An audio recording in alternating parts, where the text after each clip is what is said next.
What's your name? I'm Brooke. Nice to meet Brooke, you. very nice to meet you as well. Brooke, you're going to have a minute to pitch your business, then get some feedback. Are you feeling ready? I'm born ready. Awesome. Love it. What are you building? Hi, I'm Brooke, and at AvidAI, we believe the next billion-dollar company is going to be 5 people or less. But 1 million companies are started every single year, and 80% of them are going to fail. And the reason they're going to fail is the odds are stacked against lean teams.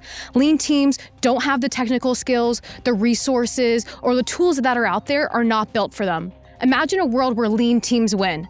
Meet AvidAI. We're helping lean teams become market leaders with AI agents. Say goodbye to wasting thousands of dollars on agencies and consultants that don't provide results. AvidAI will be your first and only growth hire, helping you win in every growth and marketing channel. Right now, we're winning with 30 brands in stealth mode, and there's so much more that we can do. I'm excited to answer all of your questions and how we're taking brands to the next level. Oh, well done. A lot of good energy.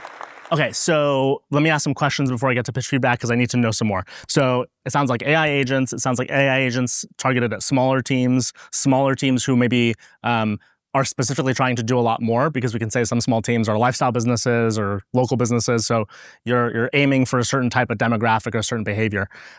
What inside of that though, right? An AI agent can mean so many things.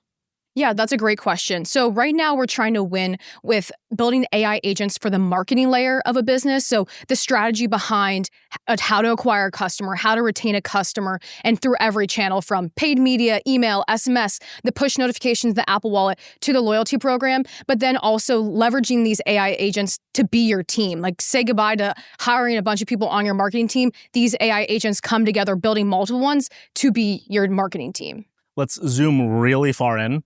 A lot of AI agent startups pitch on this stage. Totally. I am relatively competent in understanding LLMs and kind of where we are technologically. So I'm going to ask a very base level question. I encourage you to go deep. How? So truthfully, we are a new company and there's a lot that we're building towards. I think the key thing is building something different. Like obviously, there's copy tools out there. Our goal is to be strategic. So our goal is to collect a lot of data so that with all the brands that we're working with and all the companies that we work with, we have so much data that we're working with that we can build all these agents strategically and that we can really win and build this whole layer. What do you imagine, because you're talking about replacing a person, right? Yes. So today, or when you get to V1, what will the first iteration look like?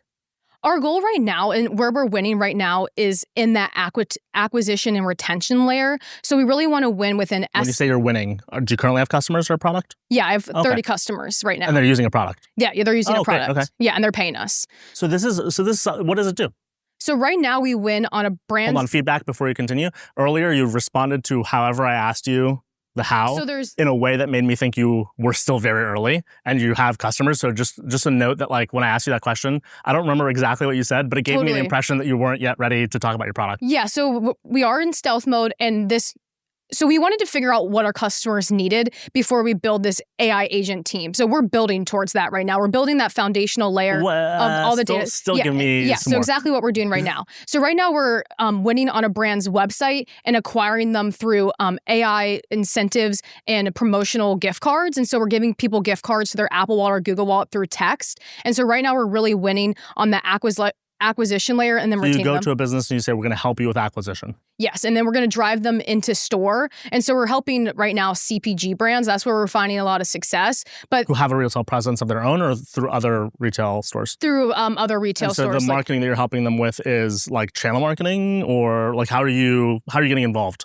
So right now we're a Shopify app, and so we're integrating directly into their website. And we're typically working with teams that are 1 to 3 people. And so we're winning on the acquisition layer. So like they don't have to worry about their acquisition strategy, and we do some retention. And then our customers are like, hey, Brooke, I wish you could do my email. Hey, I wish you could do my paid media. Hey, Brooke, I wish you could do your loyalty. And so it's like, I can't do that for a company. We can't build features and then be like, hey, try this. Imagine if we built all these tools and then... And right now, is it in a service format, or can they actually use the tool and direct it? Like, do you provide them results or do they get involved? There's this balance of service to like and like the AI like is learning and adapting and everything. But our goal that is a very like put in a little information and it kind of runs on its own. Obviously, if you're launching a new product or you're doing something, you're gonna have to give it more information. But we really want it to be a tool that can run on its own so that we can give founders time back in their day. How far along are you? So you're 30 customers, Shopify app. Have you raised money? That's why we're here. We're trying to raise money soon. Okay, I have a lot of feedback. And I want to start That's by... why I'm here. I need feedback. Yeah. I want to start, though, by complimenting not only your energy and your pitch and your clear communicator. Are you non-technical? I'm non-technical. My co-founder would be a lot helpful. No, but I actually don't need him or her at all. What background do you have as functional? Sales and marketing. I have like 100,000 followers on Instagram and TikTok. So I'm like the sales and marketing arm for the company. So this is like real founder to founder style feedback, and I'm taking off my investor hat first, or I'm keeping it on, but like I'm gonna go so bottom layer with you, which is you should reformat this entire pitch to be like 1,000% more honest. Now, I'm not saying you're being dishonest, but you're doing exactly what you're good at, which is you are presenting me this picture that I can't quite pierce through. It's a veil. It's a really good veil from the perspective of marketing and sales, convincing a customer, especially a customer who like just needs to know you're going to get them results. Investors right now are being inundated with AI agent pitches. And if I was going to build an AI agent startup myself, I would do the exact opposite of what all those founders are doing. All those founders are not revealing their strategy. Now, you use the word strategy, you said, hey, we want to gather this data, we want to build, these layers and these functional notes. Instead, think, how do I talk about that in a way that makes me sound distinct and real today? I'm gonna give you an example. When you talked about being a Shopify app, I liked that level of detail, where it's like today, the way we started is, we know that a bunch of customers are on Shopify and they need acquisition and retention, and the data already sits there. So with one click, they press a button and suddenly we can run our AI agentic workflow and all the things that we do, and we give them a result. And so that's where we're beginning. That level of detail is something that a lot of investors aren't hearing. And so the here is the outcome, right? They're like, every founder's like, hey, here's the results I can drive from an AI agent. But the problem for an investor is like, how do I believe you in particular versus the 17 other pitches that I hear on this? How do I know you will execute on it? And again, it's funny you said my technical co-founder would be useful. Some investors will be naive enough to think that's the important part. I actually don't think it's like how technical you get. It's just how much you reveal to me in terms of the specificity of strategy. So for example, I wouldn't be in stealth if I were you, because I'm going to guess this is me totally, I could be wrong. There's no proprietary LLM here. You're using foundational model companies. You're creating chained agent workflows. And when you can say those sorts of, when you can talk out loud about that and go, literally, this is how it's happening, the investor's going to go, this person's credible. Because when you hide behind some of those details or you're a little more stealthy, the problem is that, again, they can't validate. Is the person across from me capable of taking this to the next level? So that's my overall feedback. Can I clarify something 100%. For you? So the reason why we're in stealth mode is with my 100,000 followers and everything, like we can't really work with international brands. And so when we're building Loud, we want to work with a lot of companies. And right now our target customer is doing under 5 million in revenue. And we want to build towards a product that we could work with companies doing over 20, 30. And so I think we want to be loud when we can work with bigger customers, and our platform can handle that. And yeah, I'll be honest with you, the 60-second pitch is hard because I think when we give you 5 minutes, you'll understand the why behind what we're building, and the customers are like that we're working with. Can I be brutally honest with you though? Yeah. That would kill me inside. Let me tell you why. Tell me why. You're not alone in this, just to clarify. I swear I'm not being mean to you. I feel bad when I tell founders of the story, but it would bore me to tears because I've heard it 1,000 times. Your mission is not unique to you. Now, your execution is unique to you, right? So the fact 100%. You have 100,000 followers, you're doing Shopify first, you probably have other plans and procedures that I would find unique or novel. But if you sat me down and go, well, and here's, what we think of, and by the way, I think some of the things you said there, I'm glad you're saying them. We're going to replace, you don't have to hire. These are things other founders, by the way, are afraid to say that I think they should be saying louder. We're going to put agencies out of business. Exactly. That's our goal. It, right? And some founders will go I'm building the Copilot for, and I go, where does that go over time? And then they won't say anything. And I go, just say the thing out loud.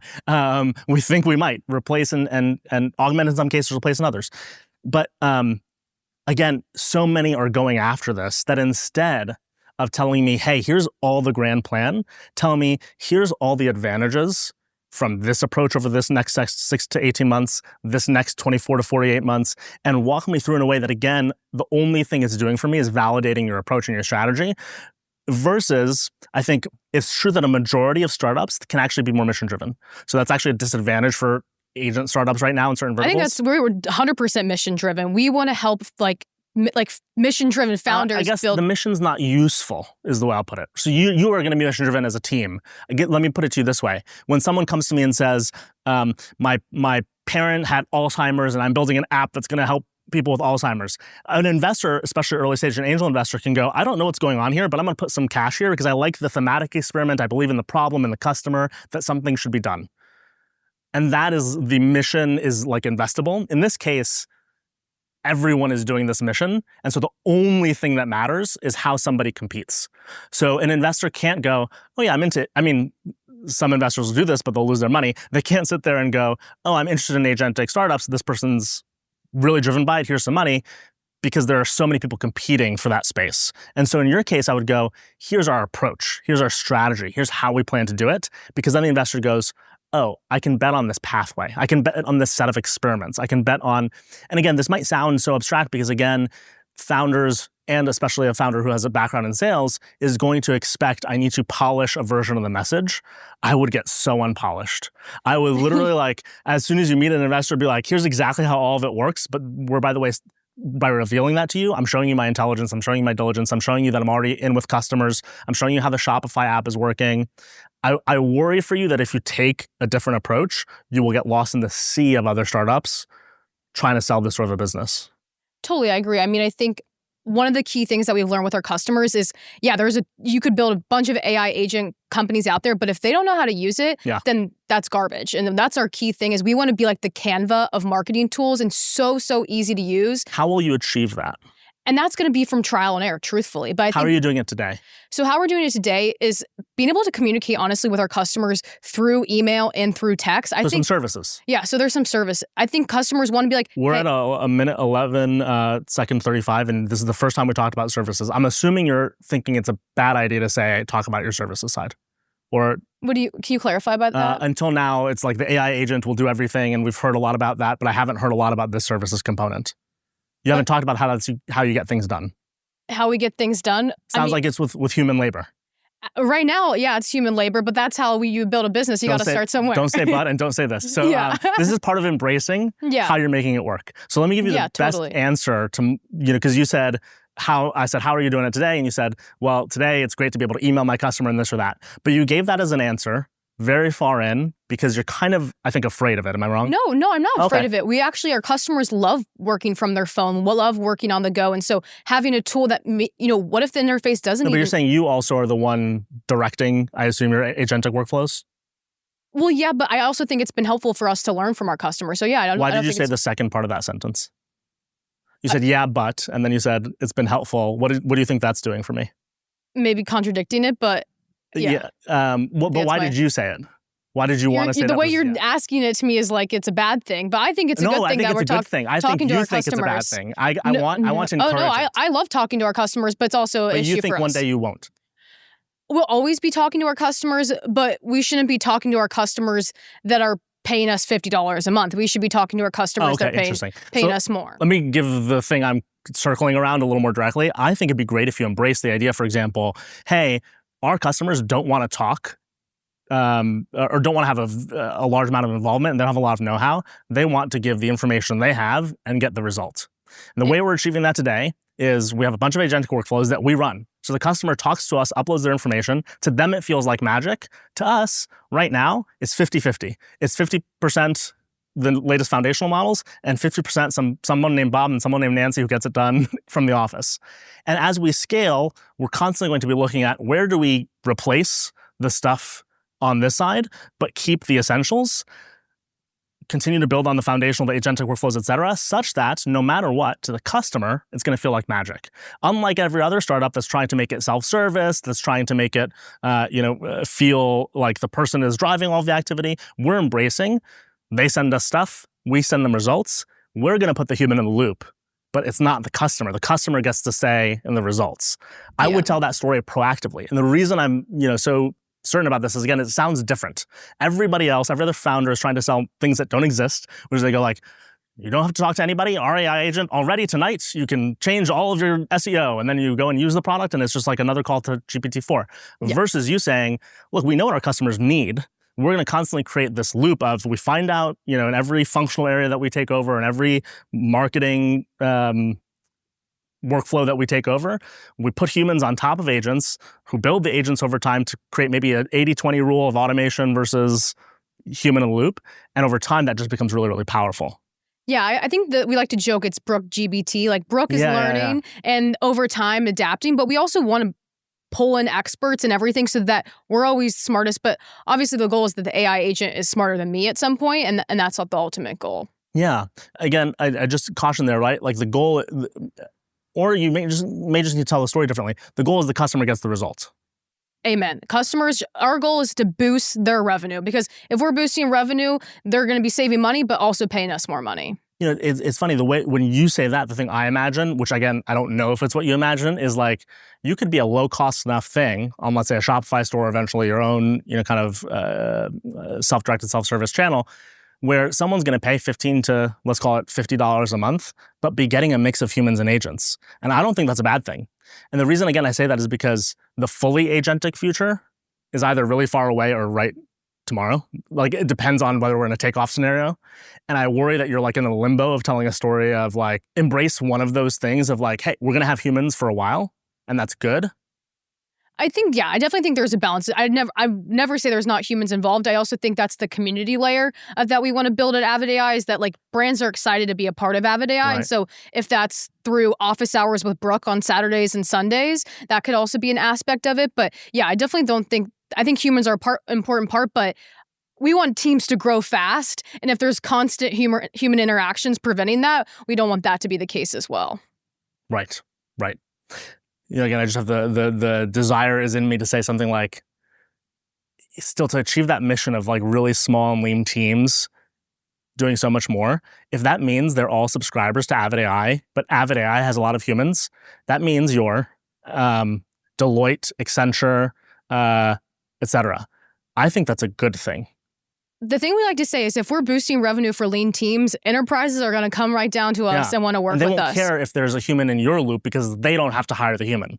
Exactly. I think that's the only thing that matters, less that there's no human. So again, I'm in my head about this in your pitch. I'm like, don't shy away from talking about how the human interaction makes this work. Yeah. I mean, we have to be a lean team too if we're pitching lean team futures. Maybe not. Again, maybe you're Deloitte. We won't be Deloitte, but we'll be lean. You think of that as a bad thing? I think of it as a good thing. Yeah. For the sake of time, we have to stop now. But I think it's very compelling. And again, the overall pitch feedback I have is I wonder what you fear that might actually be you being extraordinarily wealthy and you and I being on your yacht together. Like there's something there that I think. Yeah, you can come on my yacht. There we go. Perfect. We'll get to that point. Thank you so much. Thank you. Appreciate so it. much. Well done.